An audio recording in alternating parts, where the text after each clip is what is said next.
Sebuah kisah di mana ada seorang anak perempuan yang cerdas, pintar, dan aktif.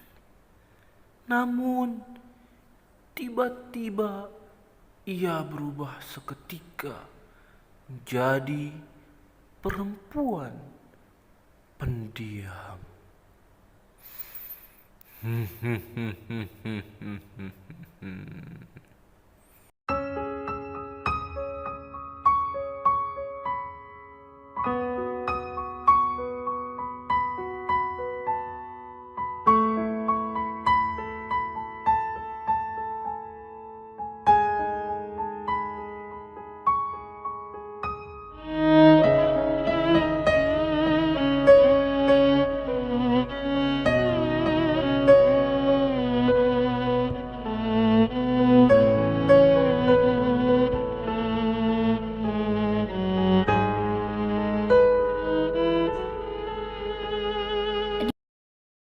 Sebagai pemimpin tuh memberikan arahan yang baik kepada istri, jangan mencaci, jangan mencela pekerjaan istri, hargai sekali saja, satu kali saja kamu hargai pekerjaan seorang istri, capek.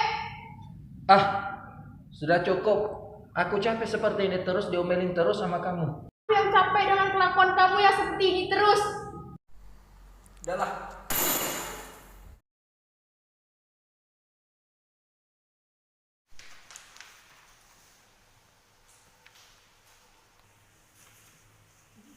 Jadi kita harus teliti ulang. Seharusnya segitu, karena penelitian seperti ini tuh gak langsung dimengerti. Oke, gini deh, nanti kita survei lagi untuk membuktikan hasilnya. Kalau bisa buat angket juga. Boleh? Nah, kalau begitu nanti sore kita survei langsung. Oke, siap.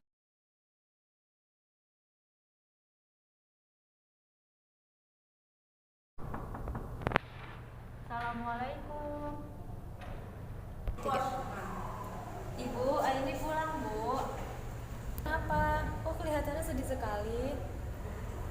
Tidak nak, ibu tidak apa-apa. Sudah, kamu ganti baju, lalu makan. Ya sudah, kalau gitu aku ganti baju lalu makan dulu ya, Bu. Iya nak. Assalamualaikum warahmatullahi wabarakatuh. Cukup, aku tidak tahan lagi dengan kelakuan kamu seperti ini. Setiap pulang kerja kamu selalu marah-marah. Aku capek. Sudahlah, tampar aku sekalian, bunuh saja aku. Muak. Aku akan pergi dari rumah ini dan kita cerai hari ini.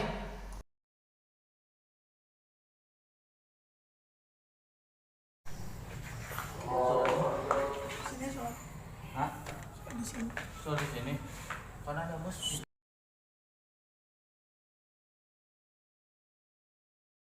Dek, kakak baru pulang. Mau oleh-oleh kesukaan kamu.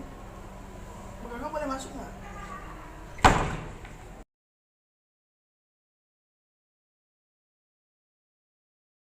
Assalamualaikum.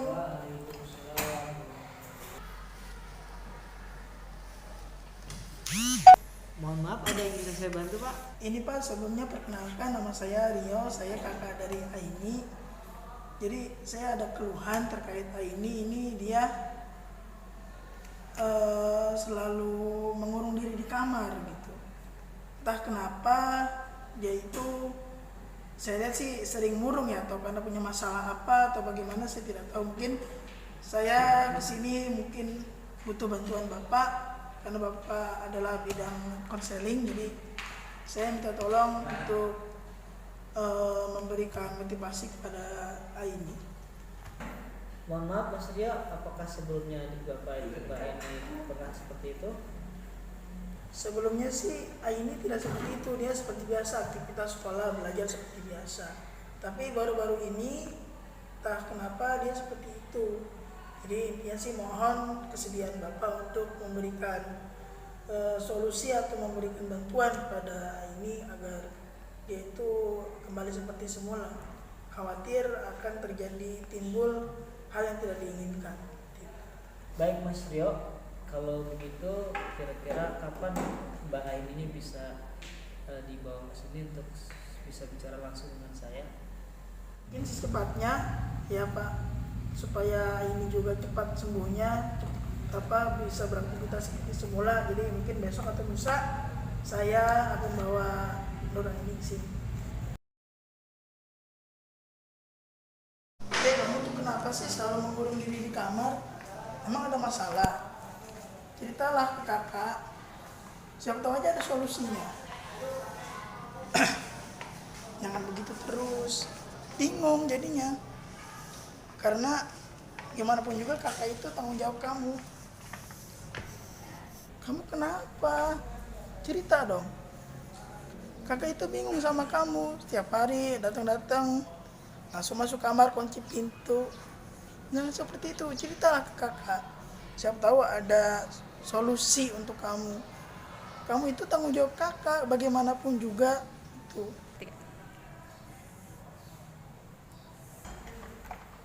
Assalamualaikum Pak.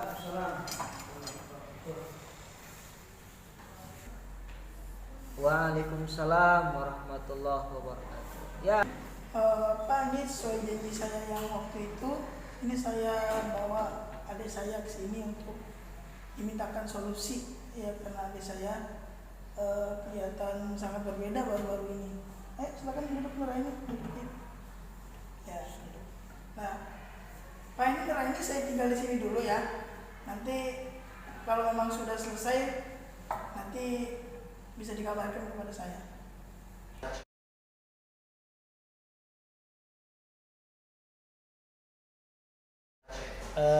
Baik, dengan Mbak Aini, mohon maaf Mbak Aini, ada yang bisa saya bantu? Mbak Aini, di sini kami mempersilahkan kepada Mbak Aini untuk menceritakan tentang apa-apa yang Mbak Aini alami. Jadi Mbak Aini nggak usah sungkan-sungkan untuk cerita tentang apa yang Mbak Aini alami. Mungkin setelah Mbak Aini cerita nanti, kami bisa memberikan solusi atau memberikan jalan keluar dari masalah yang Mbak Aini hadapi saat ini.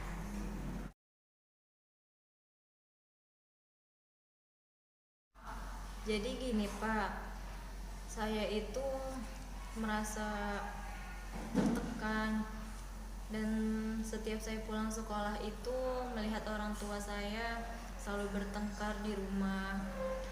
Yang saya takutkan itu ketika orang tua saya itu bilang mau cerai, itu selalu jadi pikiran saya. Makanya konsentrasi saya belajar di sekolah itu merasa terganggu, dan akhir-akhir ini nilai sekolah saya tuh turun. Saya nggak tahu harus gimana lagi. Mungkin saya harus bercerita banyak ke Bapak, dan mungkin Bapak bisa kasih saya saran atau masukan biar saya nggak seperti ini lagi. Karena saya nggak mau pada orang tua saya itu sampai pisah. Itu yang menjadi saya takut, dan beban pikiran saya tuh jadi bertambah. Oh begitu ya Mbak ini. Mungkin ya saya bisa membantu mencarikan solusi tentang permasalahan yang Mbak ini hadapi. Jadi memang ini boleh dibilang masalah yang bukan enteng ya, tidak sepele, menyangkut keluarga. Memang ketika di rumah tangga atau di keluarga kita, dengan melihat kondisi orang tua yang sering ribut, ini membuat keadaan kita nggak nyaman, tertekan dan lain sebagainya. Apalagi ada keluar kata-kata dari orang tua itu, mungkin bapak atau ibunya mengucapkan kata-kata cerai, otomatis kita sebagai anak pastilah kepikiran, dan itu menjadikan ya kita merasa gak nyaman, takut kalau sampai itu terjadi. Jadi begini menurut saya Mbak ini. Jadi dengan keadaan orang tua Mbak ini seperti itu, memang menjadi beban mental buat Mbak ini. Tapi kalau Mbak ini terus seperti itu, murung, ya kemudian semangat belajarnya menurun, ini juga malah bikin nantinya Mbak ini ke depannya nggak bagus. Ya tentunya Mbak ini punya impian, punya cita-cita yang harus dikejar.